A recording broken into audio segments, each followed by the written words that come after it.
Ang mga windmill na pinasimulan sa ilalim ng pamilya Marcos ay ang Bangi Wind Farm sa Ilocos Norte.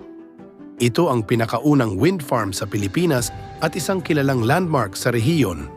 Ito ay inilunsad noong 2005 sa ilalim ng panunungkulan ni Ferdinand Bongbong Marcos Jr. bilang gobernador ng Ilocos Norte. Layunin nitong magbigay ng malinis at renewable na enerhiya sa probinsya na dating umaasa lamang sa fossil fuels. Ang proyekto ay isinagawa sa pakikipagtulungan ng Northwind Power Development Corporation at naging modelo para sa iba pang wind energy projects sa bansa. Dahil sa tagumpay ng Bangi Wind Farm, sinundan ito ng mas maraming wind farms sa Ilocos Norte tulad ng sa Burgos at Pagudpud na nagpalakas pa sa renewable energy sector ng Pilipinas. Hanggang ngayon, ang mga windmill na ito ay hindi lang nagbibigay ng kuryente kundi isa ring tanyag na destinasyon para sa mga turista